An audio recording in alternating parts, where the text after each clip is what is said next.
മയങ്ങൂ, ആ മയങ്ങൂലൊരു സംഭവം കൊടുക്കണം. ഇത്രയും മ്യൂസിക് ഡയറക്ടേഴ്സ് പറഞ്ഞു തരുന്ന പറയില്ല, ആരും പറഞ്ഞില്ല. അല്ല, അങ്ങനെ പറഞ്ഞു തരുന്നവർ വളരെ കുറവാണ്. അപ്പോൾ ഔസേപ്പച്ചനോ ഒരു എക്സെപ്ഷനാണ്.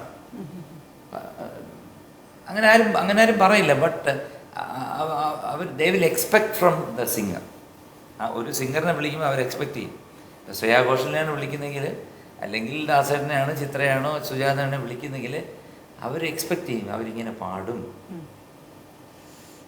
മ്യൂസിക്കായി, പാട്ടായി, ഇനി അടുത്ത സിനിമയിലെന്ന് പറയുന്നത് എന്താണ് ഒരു ഡ്രീം റോൾ എന്ന് പറയുന്നത്? പ്രൊഡ്യൂസ് ചെയ്തു ഒരു സിനിമ, ഒരു അർദ്ധനാരി എന്ന് പറഞ്ഞ് പ്രൊഡ്യൂസ് ചെയ്തു. നഷ്ടമില്ല, ലാഭമില്ല, രക്ഷപ്പെട്ടു എന്ന് പറയാം. പിന്നെ ഡിറക്ഷൻ കാരണം അറിഞ്ഞുകൂടാത്തത്. നമുക്ക് ഈ പ്രൊഡ്യൂസർ എന്ന് പറയുന്നത് നമുക്ക് പൈസ മുടക്കിയാൽ മതി. അത് എൻ്റെ ഫ്രണ്ട്സ് എല്ലാവരും കൂടെ ചേർന്ന് നിർത്താം, ഞാൻ മാത്രമല്ല. എൻ്റെ പേര് വെച്ചു എന്നേ ഉള്ളൂ. അതിനകത്ത് 3-4 പേരുണ്ട്.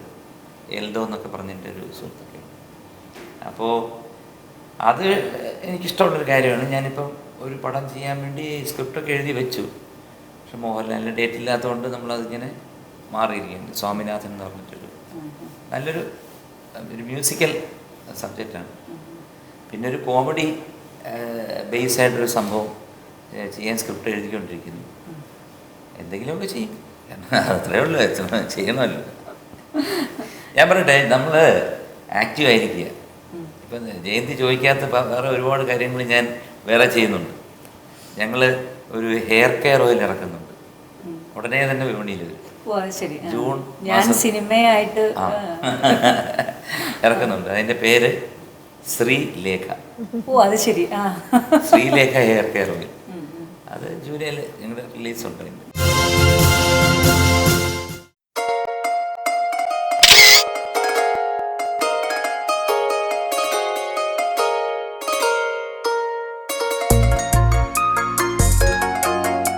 പക്ഷെ സിംഗേഴ്സിന്റെ റെമ്യൂണറേഷൻ കൂട്ടാൻ അങ്ങനെ ഒരു വകുപ്പുണ്ടോ? അങ്ങനെ എന്തെങ്കിലും ശ്രമിച്ചുകൂടെ? ഒരിക്കലും നടക്കില്ല. കാരണം ഇപ്പൊ എന്ന് വെച്ച് കഴിഞ്ഞാൽ ഇപ്പോഴത്തെ കാലഘട്ടത്തിൽ സ്ട്രഗ്ലേഴ്സാണ്.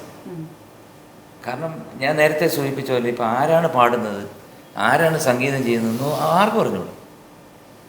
ഇപ്പം ഞാൻ പെട്ടെന്ന് ജയന്തിയുടെ അടുത്ത് ഒരു പാട്ട് ചോദിച്ചിട്ട് ഞാൻ പറയുകയാണ് ഇതിൻ്റെ സംഗീതവും ബാക്കി ഇത് പറയുകയാണെന്നുണ്ടെങ്കിൽ ഞാൻ നേരത്തെ പറഞ്ഞാൽ ഇത്ര രൂപ തരാം എന്ന് പറഞ്ഞു കഴിഞ്ഞാൽ നമുക്കൊന്നും ചെയ്യാൻ പറ്റത്തില്ല. ആ ഒരു അവസ്ഥയാണ്. ഒരു ഐഡൻറ്റിഫിക്കേഷൻ ഇല്ല ഇന്നത്തെ ഇതിന്. അതായത് ഐഡൻറ്റിറ്റി ഇല്ല. അതായത് ഇപ്പം ഇളയരാജ ചെയ്യുന്ന പാട്ടാണെങ്കിൽ നമുക്ക് കേട്ട് കഴിഞ്ഞാൽ അറിയാം ഇളയരാജ അല്ലേ. ഒരു ഇളയരാജ ടച്ച്. രവീന്ദ്രൻ ചെയ്യുന്ന കേട്ടാൽ ആ സിഗ്നേച്ചർ മനസ്സിലുണ്ട്. സിഗ്നേച്ചർ. ഔസേപ്പച്ചൻ ചെയ്യുന്ന അറിയാം. പിന്നെ ജോൺസൺ മാസ്റ്ററെ അപ്പം തന്നെ അറിയാം. ദേവരാം മാസ്റ്ററെ അറിയാം. ബാബുരാജിനെ നമുക്കറിയാം. ദക്ഷിണാമൂർത്തി അറിയാം. ഇവരെല്ലാം പഴയ ആൾക്കാരെയാണ്.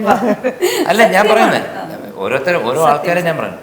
പുതിയതിലും ആൾക്കാരുണ്ട്, ഒരുപാട് പേരുണ്ട്. മോഹൻ സിത്താര ചെയ്യുന്നതാണെങ്കിൽ നമുക്ക് മനസ്സിലാക്കാം. എം ജയചന്ദ്രൻ ചെയ്യുന്ന മനസ്സിലാക്കാം. തീർച്ചയായിട്ടും ഇല്ലേ? അപ്പോൾ അതൊക്കെ അത്രയും വരെ ഉള്ളൂ. പിന്നെ നോക്കുമ്പോഴത്തേക്കൊന്നും എനിക്ക് മനസ്സിലാവുന്നില്ല എന്താണ്.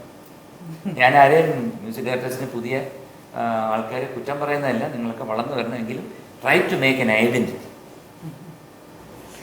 MG രാധാകൃഷ്ണൻ എന്ന് പറയുന്ന ഒരു വലിയ ലെജൻഡ് ഒരുപാട് പാട്ടുകൾ നമുക്ക് തന്നിട്ടാണ് പോയത്. പക്ഷേ എവിടെയോ ഇപ്പം ചേട്ടനെ കുറിച്ച് വിഷമിക്കാറുണ്ടോ? ഞാൻ ഒരു ദിവസം ഒരു 2 പ്രാവശ്യമെങ്കിലും ചേട്ടനെ പറ്റി ആലോചിക്കും. കാരണം ഒന്ന്, ശരീരഘടന.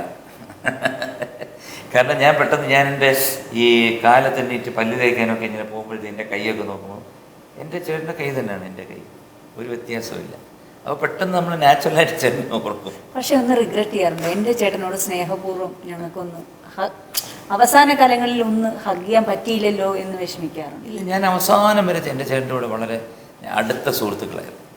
അത് ശരി. ഞാൻ അടുത്ത സുഹൃത്താണ്, അതാണ് ആലോചിക്കുന്നത്. അതായത് ചേട്ടൻ്റെ മോൻ രാജേഷൻ, ഇത് പ്രേക്ഷകർക്കും ചിലപ്പം ഒരുപക്ഷെ ഒരു പുതിയ ഇതായിരിക്കും.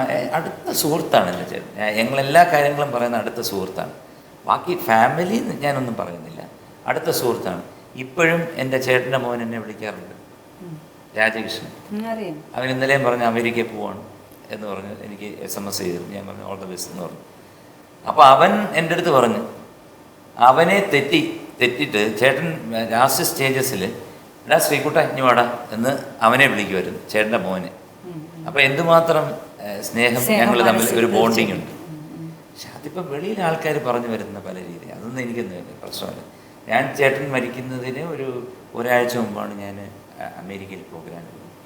ചേട്ടൻ മരിക്കുന്ന ദിവസം ദാസേട്ടന്, ഞാൻ, പിന്നെ ലക്ഷ്മി ഗോപാലസ്വാമി എല്ലാവരും കൂടെ ലാസ് വേഗാസിൽ ഡോക്ടേഴ്സ് കോൺഫറൻസിൻ്റെ ഒരു പ്രോഗ്രാം നടത്തി കഴിഞ്ഞ് തിരിച്ചു വന്നപ്പോഴാണ് ചേട്ടൻ മരിക്കുന്ന ഒരു പറയുന്നത്. അപ്പോൾ അവിടുന്ന് ഇവിടം വരെ വരണേ 2 ദിവസം വേണം. ലാസ് വേഗാസിൽ നിന്ന് ന്യൂയോർക്ക് 1 ദിവസം, ന്യൂയോർക്കിൽ നിന്ന് ഇവിടെ, പിന്നെ നമ്മൾ അമേരിക്കയിൽ നിന്ന് ഇങ്ങോട്ട് വരുമ്പോൾ 1 ദിവസം എഹെഡ് വരും, 3 ദിവസം വരണം. അതിന് വേണ്ടി കാത്തു നിന്നില്ല, ക്രിമേഷൻ കഴിഞ്ഞു. ചേട്ടൻ എന്നും എൻ്റെ ചേട്ടൻ തന്നെയാണ്, അതിന് യാതൊരു വ്യത്യാസമില്ല. അത് ഇനി ആരെന്തൊക്കെ പറഞ്ഞാലും ശരി, ഞാൻ ഇന്ന് വരെ പ്രസംഗിച്ചിട്ടുള്ള എല്ലാ വേദികളിലും എൻ്റെ ചേട്ടനെക്കുറിച്ച് 2 വാക്ക് അനുസ്മരണം നടത്താതെ ഞാൻ ഇതാകാറില്ല. ഇപ്പം തന്നെ വേറൊരു പത്രത്തിൽ, ഇന്നത്തെ ഒരു പത്രത്തിൽ നോക്കിയാൽ കാണാം, എം ജി രാധാകൃഷ്ണൻ്റെ പാട്ടുകൾ അനിയൻ എം ജി ശ്രീകുമാർ പാടുന്നു 12-ാം തീയതി എന്ന് പറഞ്ഞിട്ടുണ്ട്. കാരണം അത് ഞാൻ പറയട്ടെ, അത് എന്താ പറയുന്നത്, ഞങ്ങൾ തമ്മിലുള്ള ബന്ധം എന്ന് പറയുന്നത് ഒരുപക്ഷെ അദ്ദേഹത്തിൻ്റെ ഭാര്യയ്ക്ക് പോലും അറിഞ്ഞുകൂടായിരിക്കും. പക്ഷേ അല്ല, എനിക്ക് തോന്നുന്നു പത്മ ചേച്ചിയും ശ്രീകുട്ടനെന്ന് ഒരുപാട് സ്നേഹത്തോടെയാണ് പറയാറ്. ഞാൻ പറയട്ടെ, ഞാൻ ആ സബ്ജക്റ്റിലോട്ട് കടന്നില്ലല്ലോ. കാരണം എൻ്റെ ചേട്ടൻ എന്ന് പറയുന്ന, എനിക്ക് എൻ്റെ ജീവിതത്തിൽ ഏറ്റവും വലുത് 3-4 പേരാണ്. അതിലൊന്ന് എൻ്റെ അമ്മ കഴിഞ്ഞിട്ടേ ഉള്ളില്ല. ഇപ്പോഴും പറഞ്ഞ നിധി സൂക്ഷിച്ചു വെച്ചിട്ടുണ്ട്. 2 എൻ്റെ ചേട്ടൻ, അത് 3 എൻ്റെ ഭാര്യ, 4 പ്രിയദർശൻ, പിന്നെ അങ്ങോട്ട് താഴോട്ട് ഒരുപാട് പേര്. കാരണം ഇവരൊക്കെയാണ് എൻ്റെ ജീവിതത്തിലുള്ള ഏറ്റവും വലിയ എന്താ പറയുന്നത്, എനിക്കെപ്പോഴും കടപ്പെട്ടിരിക്കുന്ന വ്യക്തികൾ എന്ന് പറയുന്നത്. കാരണം അത് നമ്മൾ ഒരിക്കലും വന്ന വഴി മറക്കാൻ പാടില്ല. എന്നെ ആദ്യമായിട്ട് പാടിച്ച സുരേഷ്, പിന്നെ അതിൻ്റെ ഡയറക്ടർ അശോകൻ, ഇവരൊക്കെ എനിക്കൊരിക്കലും മറക്കാൻ പറ്റാത്ത വ്യക്തികളാണ്. കാരണം ഒരു ചവിട്ടുപടി വേണമല്ലോ. എന്നെ കിരീടം എന്നുള്ള പടത്തിൽ പാടിച്ച കിരീട ഉണ്ണി, അതുപോലെ തന്നെ അതിൻ്റെ മറ്റൊരു പ്രൊഡ്യൂസർ ഉണ്ടായിരുന്നു ദിനേശ് പണിക്കർ, അവരൊക്കെ എങ്ങനെ മറക്കും. എന്നെ ആദ്യമായിട്ട് തന്ന സിനിമയിൽ ഒരു ഭാഗത്തിൻ്റെ സിനിമയിൽ വിളിച്ച് പാടിച്ച ഡെന്നീസ് ജോസഫും, ജോഷിയേട്ടൻ, സിബി മലയിൽ, അതുപോലെ തന്നെ തമ്പി കണ്ണന്താനും, നമുക്കാരെയും മറക്കാൻ പറ്റില്ല. അവരൊക്കെ തന്ന അവരുടെയൊക്കെ ഒരു ഔദാര്യം കൊണ്ടാണ് ഞാൻ ഇന്നിവിടെ വരെ എത്തിയിരിക്കുന്നത്. ഓഫ് കോഴ്സ് ഞാൻ പാടിയത് തീർച്ചയായിട്ടും നമ്മൾക്ക് 1-2 അത് ഞാനല്ല പറയണ്ടേ, കേട്ട ജനങ്ങളാണ് പറയുന്നത്. നമ്മൾ ഒരിടത്ത് എത്തിക്കഴിഞ്ഞാൽ നമ്മളെ കഴിവുകൊണ്ടാണ് പിടിച്ചു നിൽക്കുക. ഇന്നും ഞാൻ പറയാറുണ്ട്, ഞാൻ ഓരോരുത്തരെ കാണുമ്പോഴും പറയാറുണ്ട്. കാരണം എൻ്റെ വീട്ടിൻ്റെ ഓരോ ഇതിലിരിക്കുന്ന ഓരോ ഭിത്തിയിലെ കട്ടയും നിങ്ങളുടെയൊക്കെ കോൺട്രിബ്യൂഷനാണ്. അല്ലാതെ എൻ്റെ അധ്വാനവും നിങ്ങളുടെ കോൺട്രിബ്യൂഷനാണ്. കിരീടം എന്ന് പറഞ്ഞപ്പോഴാണ് ആ ലാലേട്ടൻ ആ കനാലിലൂടെ നടന്നു പോകുന്ന പാട്ട് ആർക്കും നമുക്ക് മലയാളിക്ക് എപ്പോൾ ചോദിച്ചാലും ആ 2 വരി പാടാണ്. കണ്ണീർ പൂവിൻ്റെ കവിളിൽ തലോടി ഈണം മുഴങ്ങും പഴം പാട്ടിൽ മുങ്ങി മറുവാക്കു കേൾക്കാൻ കാത്തു നിൽക്കാതെ പൂത്തുമ്പി എന്തേ മറഞ്ഞു, എന്തേ ഉള്ളോർക്കുടം പോലും തേങ്ങി. ഒരുപാട് സംഗീതമൊക്കെ പറഞ്ഞു. ഫേവറേറ്റ് ഫുഡ് എന്ന് വെച്ചാൽ ശബ്ദം ഒരുപാട് നമ്മൾ കേൾക്കണം. അപ്പോൾ ഫുഡൊക്കെ ഒന്ന് നോക്കിയൊക്കെ കാണാം. ഞാൻ അങ്ങനെ തണുത്തത് കഴിക്കില്ല, ബാക്കിയെല്ലാം കഴിക്കും. കാരണം ഇപ്പം ഏറ്റവും ഇഷ്ടപ്പെട്ട ഭക്ഷണം എന്താണ് ശ്രീകുട്ടനോ? Rice and curry. ഇവിടെ വെജിറ്റേറിയൻ ആണ്. എനിക്കറിയാം. കാരണം അങ്ങനെ എന്താണ് ഓരോ വർഷം കഴിയും തോറും ഓരോന്നിനെ നിർത്തി വരിക. ഈ വർഷം എന്താണ് നിർത്തി? ഞാൻ കേൾക്കട്ടെ. ഇനി നിർത്താനൊന്നും ഇല്ല. ഇനി വെള്ളരിക്ക പടരക്ക അത് കഴിഞ്ഞ പിന്നെ അത് തുടത്തേ ഇല്ല. കഴിഞ്ഞ വർഷം അതൊരു വലിയൊരു ഇതാണ്. കാരണം ഞങ്ങളിപ്പോൾ സിംഗപ്പൂരിൽ പോയപ്പോഴേ അവിടെ പെപ്പർ ക്രാബ് എന്ന് പറഞ്ഞ സംഭവമുണ്ട്. ഓ എൻ്റെ അമ്മ ഇതുപോലെ ടേസ്റ്റുള്ളൊരു സംഭവം എൻ്റെ ജീവിതത്തിൽ കഴിച്ചിട്ടില്ല. അപ്പോൾ ഇവള് ക്രാബ് കഴിക്കുമായിരുന്നു. ഞങ്ങൾ സാൻ ഫ്രാൻസിസ്കോയിൽ പിയർ 39 എന്ന് പറഞ്ഞൊരു സ്ഥലത്ത് പോയിട്ട് ക്രാബ് ഞങ്ങളെല്ലാം കഴിക്കുമായിരുന്നു.